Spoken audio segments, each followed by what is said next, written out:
The site was onemodelplace.com. I think V had directed me there. It was a place to post your portfolio, whether you're a model or a photographer. From glamour to bondage, from amateur to professional, this site had it all. It was just the stepping stone I needed to take my modeling in a different direction, and my profile was to become my modeling resume.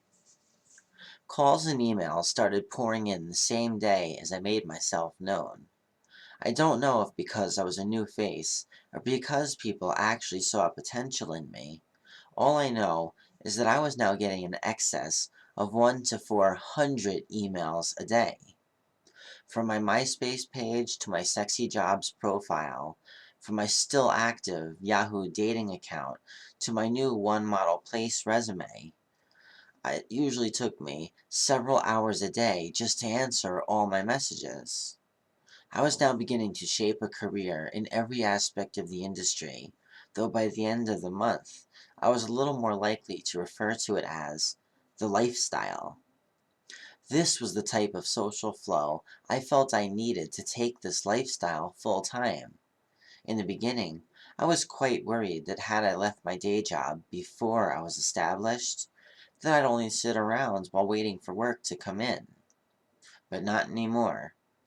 So a few weeks after the creation of my One Model Place account, I received an email from a local photographer borrowing some much needed advice on my blatantly contradictive profile. We'll call him the tutor. Apparently, while I was creating my account there, I foolishly added links to both my porn resume and TNA website, which, as I was about to learn, was not how to succeed here. And there was no theme to my pictures, he said.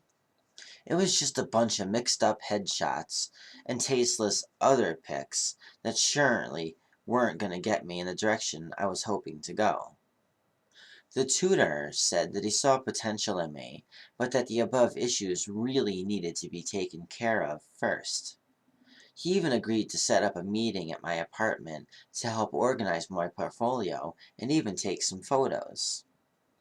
Then he sent me his portfolio, and inside was some pretty inspiring work. Surely he was someone that I could learn to respect and allow to mentor me with an open mind, and teach me he would. For starters, he enlightened me to the fact that if I wanted to succeed, I would first need to separate my two career paths, suggesting that I use the porn to pay the bills and keep my modeling far apart from those actions. He then reminded me that there are very few supermodels in the world who can actually make a living off their looks alone, and then politely hinted that I was far from accomplishing that.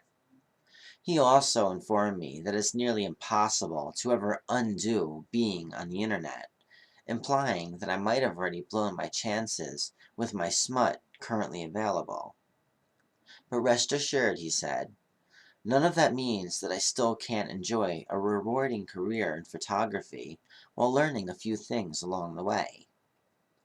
He really set a lot of things straight and had a plethora of very valuable advice. And when he stopped by to do that photo shoot, he unintentionally taught me the most valuable lesson of all. Upon entering my apartment, he said that he had a few ideas for the types of photos he wanted to take of me. He was a dark sort of person who generally shot in creepy locations, and he maintained that theme throughout all his work.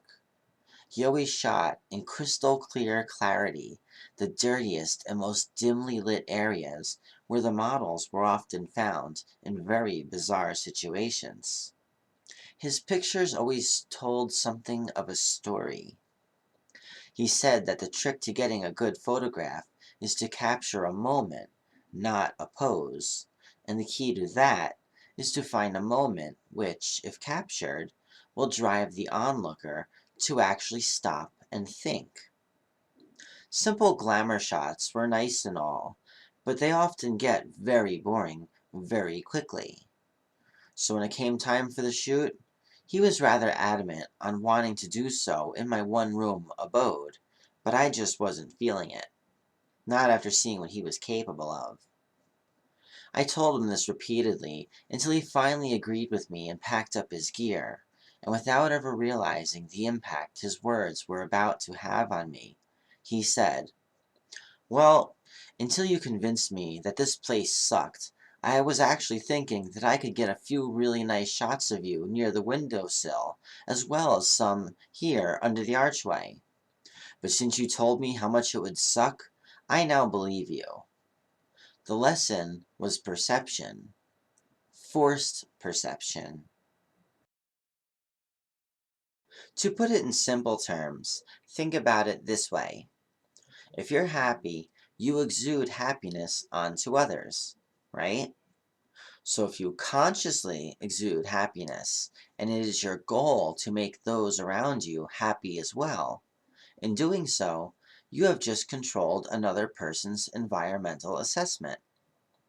There are so many types of perception: perceived perception, forced perception, shared perception, implied, and most importantly, the way I could use this form of awareness to control other people's perceptions of me, maybe even change how they view me.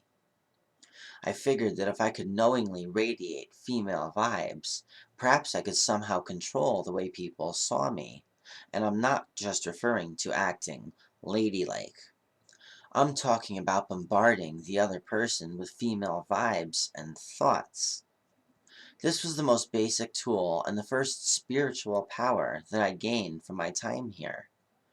Perhaps this all goes on subconsciously for normal people, but I feel that once you realize you're doing this, you can control it.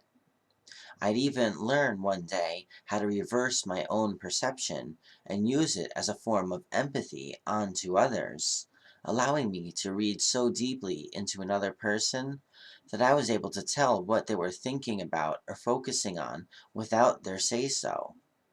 It's easy. Just turn off your own intake of the world around you and read the person next to you.